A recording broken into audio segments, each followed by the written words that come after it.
네, 여러분 안녕하세요. 통독 39번째 시간입니다. 오늘부터 시편 찬양 이 시편을 통하여서 또 하나님의 크신 은혜가 여러분에게 있기를 원합니다. 기도하겠습니다.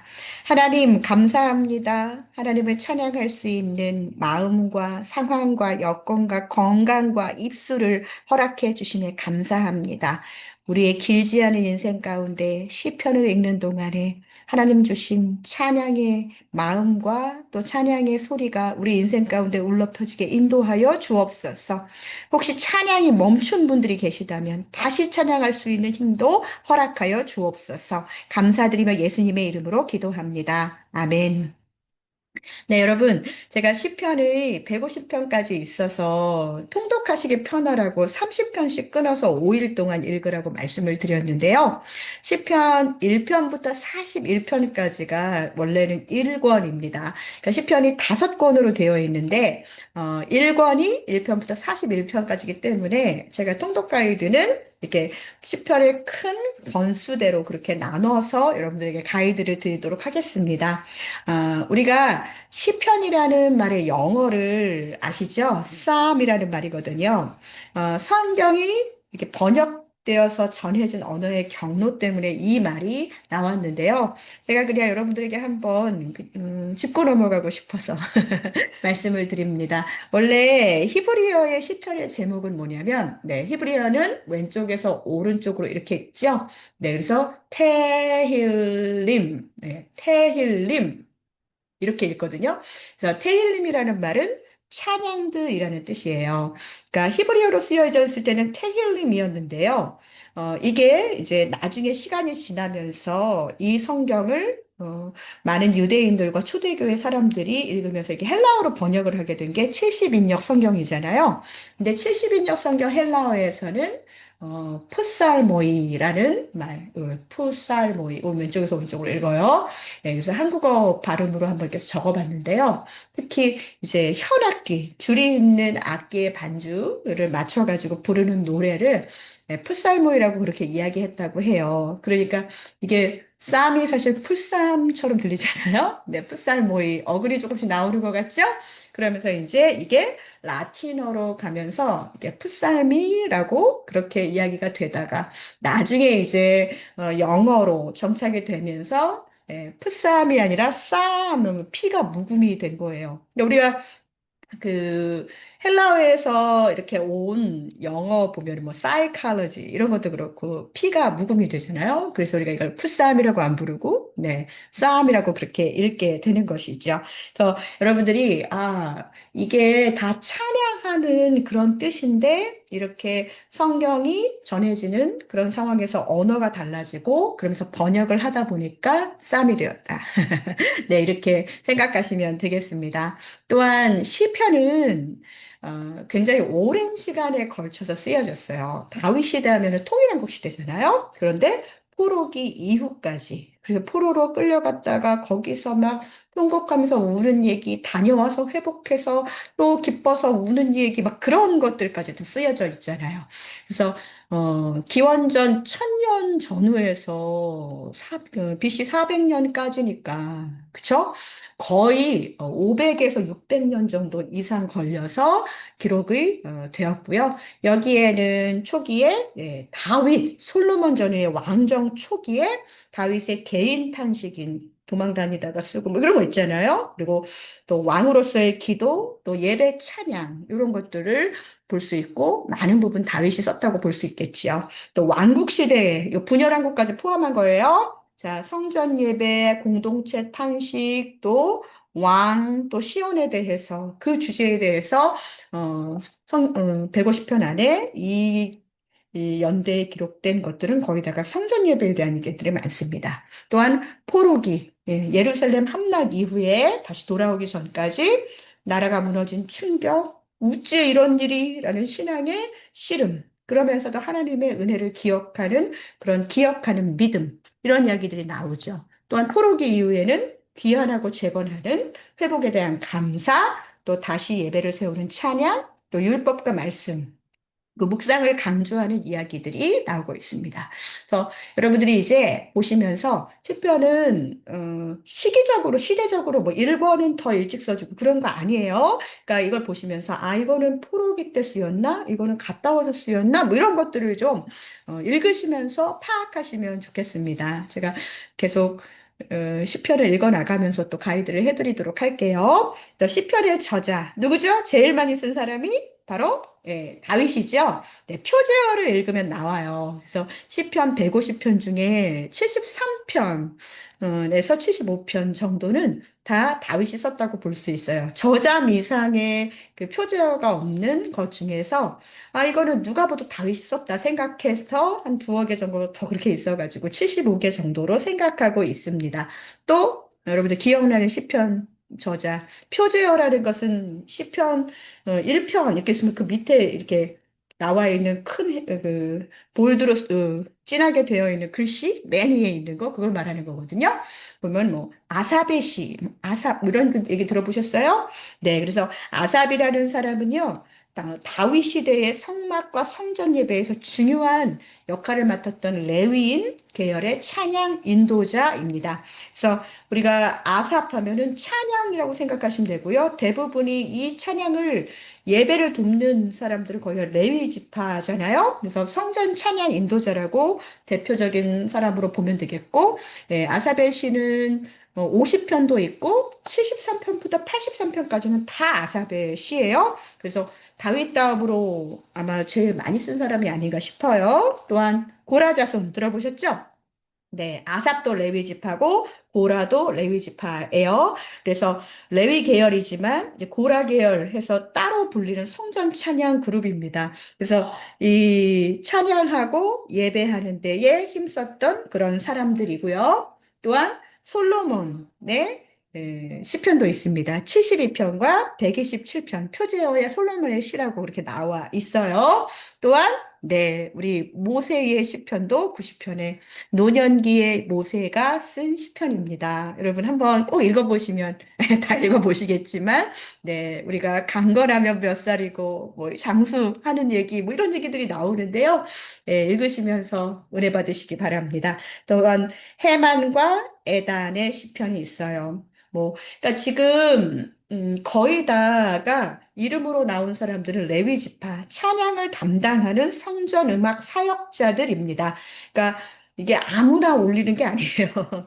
진짜 이렇게 해서 공동체가 함께 찬양하기도 하고 그러죠. 근데 신기하게도 88편과 89편 모두가 어두운 탄식시예요. 그래서 그 거의 88편은 뭐 팔팔하면 되게 팔팔할 것 같은데 그게 아니라요. 끝까지 밝은 결론이 없이 깊은 고통을 그대로 하나님께 토해내는 기도가 88편이고요. 그러니까 이제 이렇게 봤을 때, 아, 단순히 이 사람이 가수가 아니구나. 영적인 지도자면서 음악 사역자구나라는 것이 느껴질 것입니다. 우리도 이제 유명한 찬양 인도자들이 쓴 작곡이나 작사 보면 어떻게 이런 가사를 썼을까? 뭐 이런 것들 보이잖아요. 자, 89편도 마찬가지입니다. 그래서 이 89편은 다윗의 언약을 기억하고 강조하면서도 왜 왕조가 무너졌는가 하는 질문을 담은 시예요. 그러니까 굉장히 그냥, 그 뜬구름 잡는 그런 이야기가 아니라 지금 하나님의 약속과 지금 마주한 현실에 대해서 씨름하는 그런 내용들. 그래서 시편을 보시면서 여러분들 막 찬양이 항상 기쁠 때만 하는 게 아니라는 거. 그리고 여러분들 찬양을 그냥 듣기만 하지만 우리가 찬양을 마음으로 또 입으로 몸으로 찬양해야 된다는 거. 이런 것들 어떠한 배경 속에서도 할 수 있으면 좋겠습니다. 또한 저자 미상도 분명히 있고요.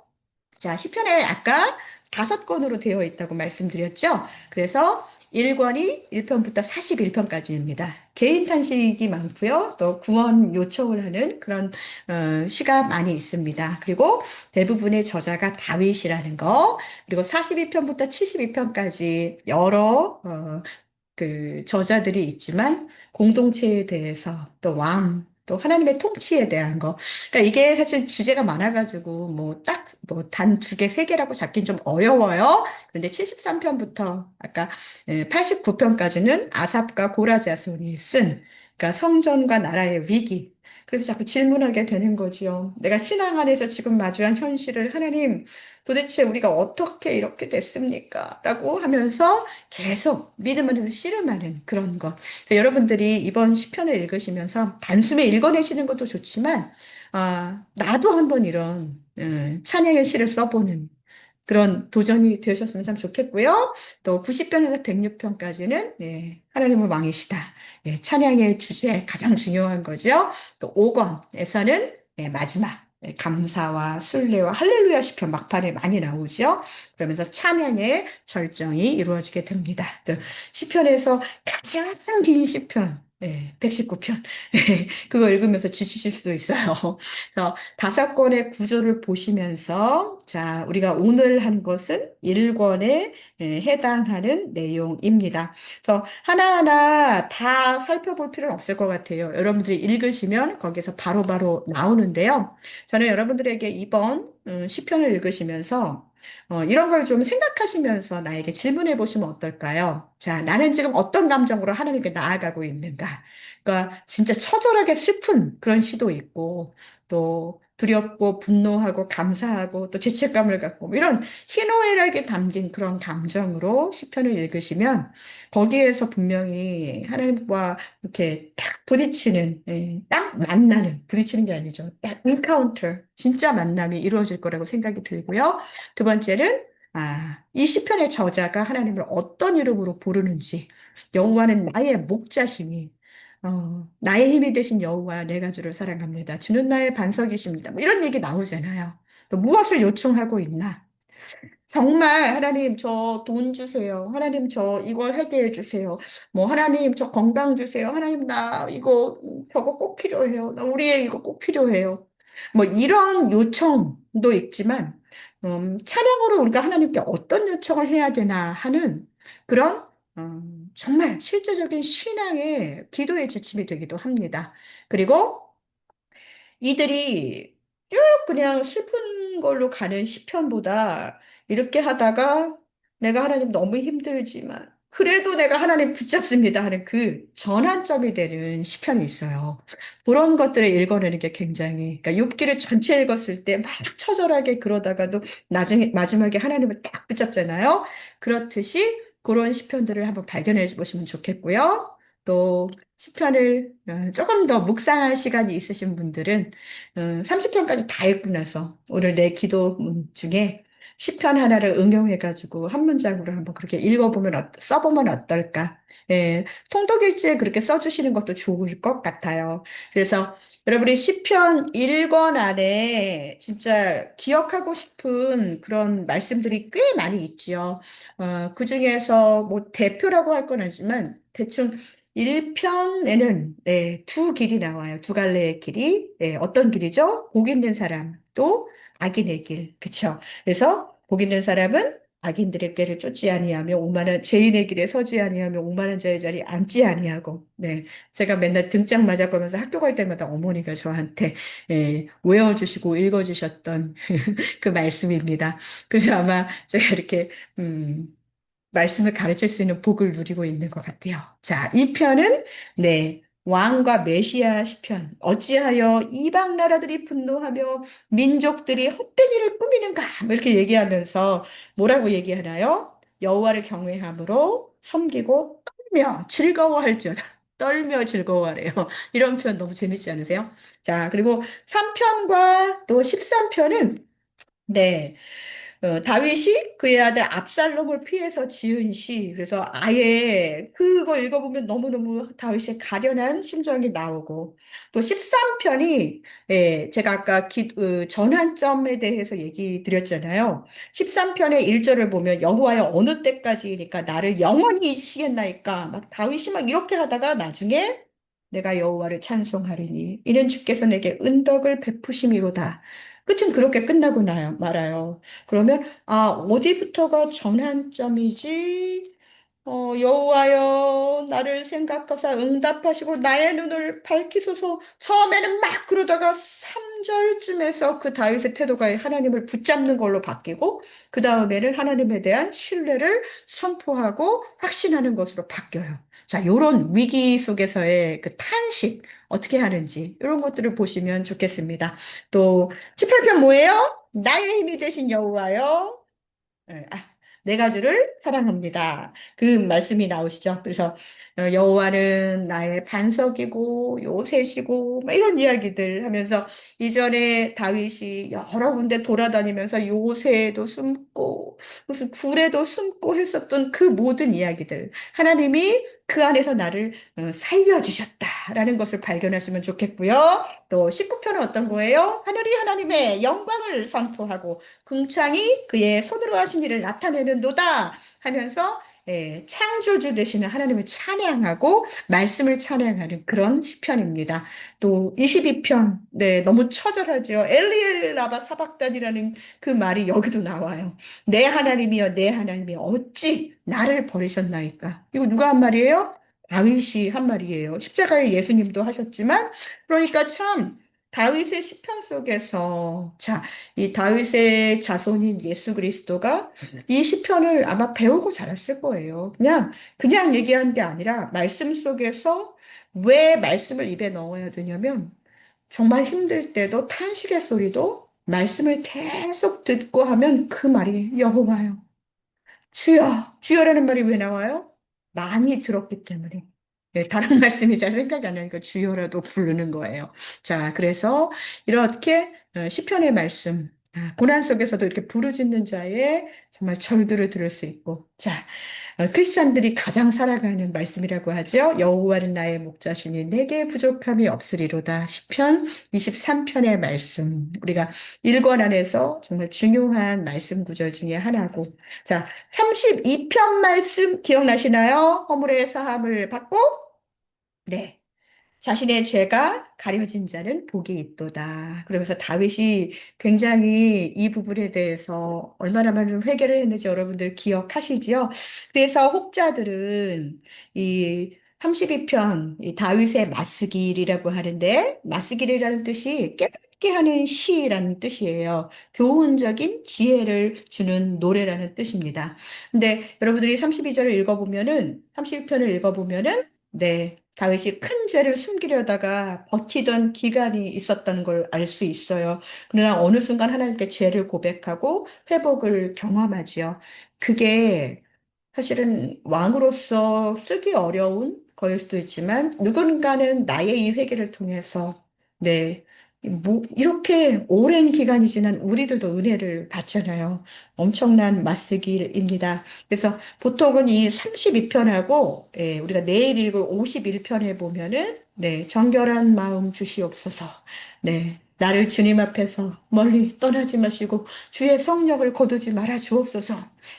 우리 51편은 진짜 다윗이 바세바 그 간음 사건 이후에 나오는 회개의 시거든요. 그것과 함께 이것을 동일한 그 시대로 보는 견해가 많이 있습니다. 41편에 생각나는 시편 뭐 있어 하면은 1편 유명하고 2편 유명하고 이렇게 하면 다 외워야 되지만 그 안에 이 8개의 시편을 여러분들이 좀 알아두시면 더 좋지 않을까 해서 제가 한번 뽑아봤습니다. 네, 여러분 1권 이렇게 읽으시고요. 그리고 나서 또 2권 42편부터 72편까지 제가 내일 안내해 드릴 텐데요.